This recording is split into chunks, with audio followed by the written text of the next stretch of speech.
చాలామంది ఉద్యోగులను ఆందోళనకు మనోవేదనకు గురి చేసింది అధ్యక్ష.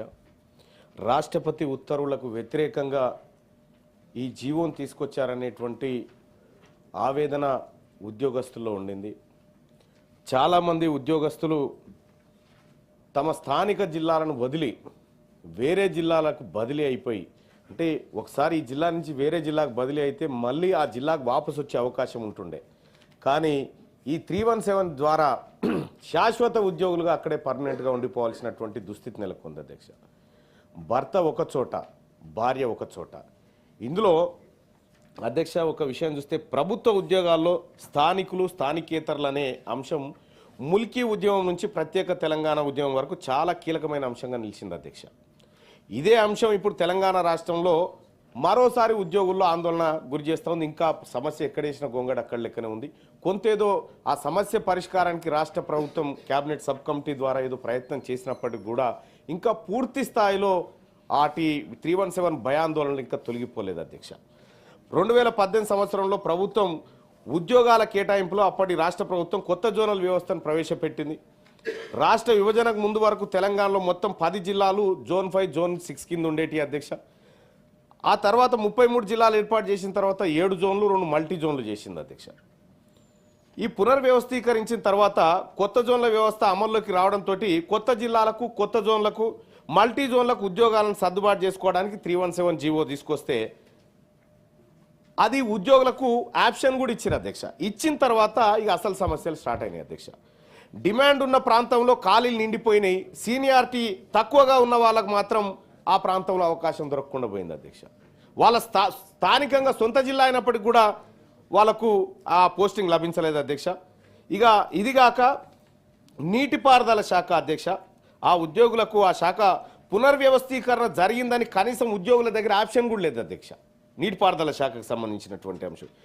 ఇక ఉద్యోగులను స్థానికత కూడా చూడకుండా వాళ్ళని ఇతర జిల్లాల్లో కేటాయించారు. కానీ స్థానికత ఆధారంగా జరగలేదు. కేవలం ఉమ్మడి జిల్లా సీనియారిటీ ఆధారంగా ఉద్యోగుల సర్దుబాటు చేశారు అధ్యక్ష. అది ఎట్లా పడితే అట్లా చేసుకుంటూ పోయారు అధ్యక్ష. గతంలో మరి ఆ ప్రభుత్వానికి ఎవరు సూచన చేసిరో ఎవరు ఏం చెప్పిరో కానీ 317 ఒక తెలంగాణ ఉద్యమాన్ని తలపించే విధంగా ఉద్యోగుల్లో తయారైపోయింది అధ్యక్ష. ఇప్పటికి కూడా ఆ పరిస్థితులు ఉన్నాయి. దీనివల్ల ఈ నీటిపారుదల శాఖలో జూనియర్లు అందరూ స్థానికేతర జిల్లాలకు బదిలీ అయిపోయినారు అధ్యక్ష. ఇది కాకుండా మహబూబాబాద్ జిల్లాలో పనిచేస్తున్న ఒక టీచర్ వాళ్ళ భర్త వికారాబాద్ జిల్లాలో పనిచేస్తున్నారు అధ్యక్ష. ఆ టీచరు స్పౌస్ కేటగిరీలో ట్రాన్స్ఫర్కి పెట్టుకుంటే డైరెక్టర్ ఆఫ్ స్కూల్ ఎడ్యుకేషన్ అధికారులు అంతర్జిల్లా ఉపాధ్యాయులు మీకు 317 జీవో వర్తించదని చెప్పి భార్య అక్కడే భర్త ఇక్కడే అధ్యక్ష. ఇదొకటి. ఉమ్మడి జిల్లాకు ప్రామాణికంగా కాకుండా ఉద్యోగి పనిచేస్తూ వేతనం తీసుకుంటున్న స్థానాన్ని పరిగణలోకి తీసుకొని స్పౌస్ కేటగిరీ బదిలీకి అవకాశం ఇవ్వాలని చెప్పి తమరి ద్వారా ప్రభుత్వాన్ని రిక్వెస్ట్ చేస్తూ ఉన్నాం అధ్యక్ష. ఇక అలాగే కరీంనగర్ జిల్లా తిమ్మాపూర్ మండలంలో భార్యాభర్తలు ఇద్దరు ఒకే మండలంలో పనిచేస్తుండే అధ్యక్ష. 317 జీవో కారణంగా భార్య ఆ జిల్లాలో జూనియర్ కాబట్టి రాజన్న సిరిసిల్లాకు పోయింది, భర్త సీనియర్ కాబట్టి కరీంనగర్ జిల్లాలో ఉండు. ఇక మనమడు వచ్చేసి ఈడ వేములవాడ కాడ ఉన్నటువంటి పరిస్థితి. అంటే భార్యాభర్తలని ఇట్లా కుటుంబాలను కూడా అనేక రకాలైనటువంటి ఇబ్బందులకు గురి చేసింది అధ్యక్ష 317 జీవో. అచ్చంపేట నుంచి ఆదిలాబాద్కు, ఒకరు ఆదిలాబాద్ నుంచి ఈ వనపర్తి జిల్లాకు ట్రాన్స్ఫర్ అయ్యారు అధ్యక్ష. ఈ రకంగా ఈ ఉద్యోగుల బదిలీ వ్యవస్థ ఏదైతే ఉందో 317 ద్వారా అది సరైన విధానంలో జరగలేదు. సో గత ప్రభుత్వం చేపట్టినటువంటి ఈ పొరపాటును ప్రస్తుత ప్రభుత్వం సరిచేసే అవకాశం ఎంతవరకు ఉంది, ఎప్పట్లోగా చేస్తారు, అసలు 317 బాధితులకు ఈ రాష్ట్ర ప్రభుత్వం ఇవ్వబోతున్న భరోసా ఏందనేది తమరి ద్వారా నేను ఈ ప్రభుత్వం ఉంది.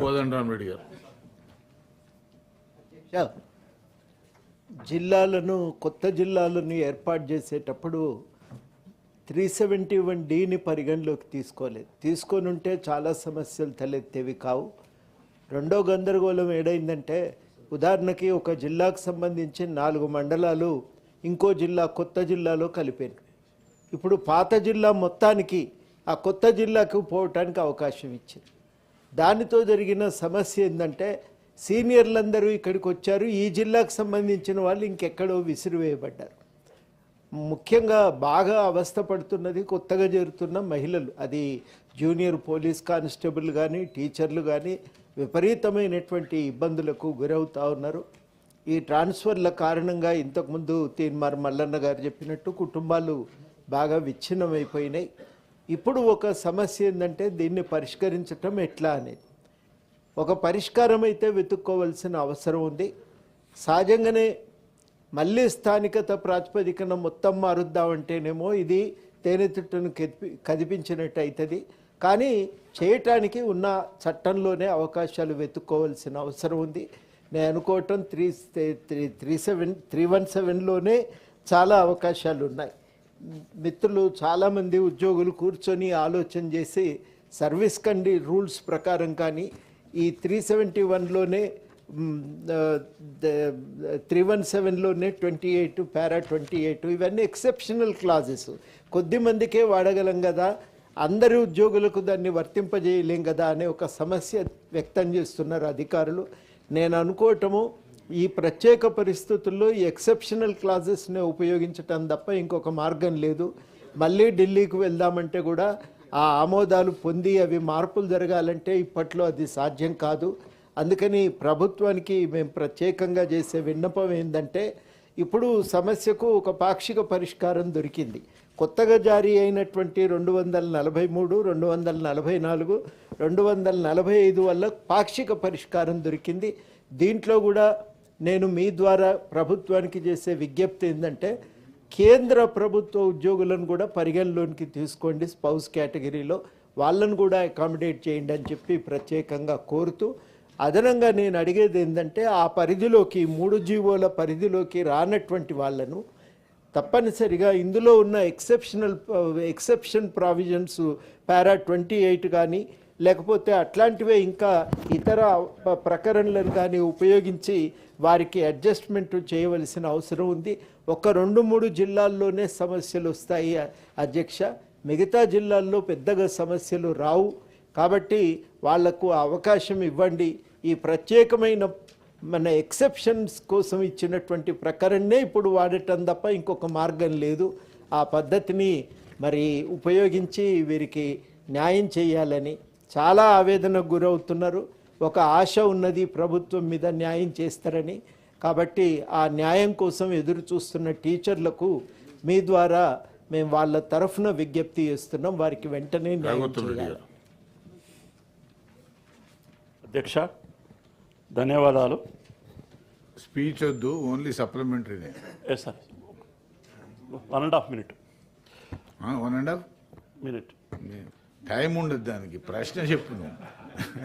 అధ్యక్ష, ఈ 317 జీవో ద్వారా ఇబ్బంది పడ్డ ఉద్యోగ ఉపాధ్యాయుల కుటుంబాల విషయం సభలో ఉన్న మనందరికీ తెలుసు. దానికి పరిష్కార దిశగా ఈ ప్రభుత్వం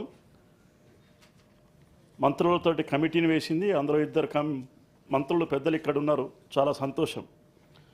ఎందుకంటే 243, 244, 245 జీవో ప్రకారంగా వారికి అవకాశం కల్పించాలి. కానీ నాకున్న సమాచారం ఏంటంటే మేడ్చల్, హైదరాబాద్, రంగారెడ్డి, సంగారెడ్డి జిల్లాలు మినహా మిగతా జిల్లాలకు అవకాశం ఉన్నట్టుగా నాకు సమాచారం ఉన్నది. మా మంత్రి గౌరవనీయులు పెద్దలు మా దామోదరం ఇక్కడనే ఉన్నాడు. సంగారెడ్డి జిల్లాలో నారాయణఖేడ్ ప్రాంతం ఉన్నది, జోగిపేట ప్రాంతం ఉన్నదాన్ని కూడా గుర్తుంచుకోవాలి. ఒక బిహెచ్ఎల్ను ప్రాంతాన్ని గుర్తించి ఆ జిల్లాకు ఉపాధ్యాయులు వచ్చడానికి వీల్లేదు అనుకోవడం, అక్కడికి అవకాశం లేదనుకోవడం అనేది కొద్దిగా ఇబ్బందికరంగా ఉన్నది. దయచేసి ఆ మినహాయింపు ఇచ్చే జిల్లాలో సంగారెడ్డిని కూడా మినహాయింపు ఇచ్చి ఆ జిల్లాలకు స్పౌజ్ కానీ పరస్పర బదిలీలు కానీ వచ్చేటట్టుగా అవకాశం కల్పించాలని ప్రత్యేకంగా మీ ద్వారా పెద్దలను కోరుతూ, అదే ఒక్కటే సార్, ఒకటే ప్లీజ్, సర్వీస్ ప్రొటెక్షన్ కూడా ఎప్పుడైతే 44, 45 జీవో ప్రకారంగా బదిలీ ఇస్తున్నామో వాళ్ళకి సర్వీస్ స్టాండింగ్ కూడా ప్రొటెక్షన్ ఇవ్వాల్సిన అవసరం ఉందని తెలియజేస్తూ ముగిస్తున్నాం.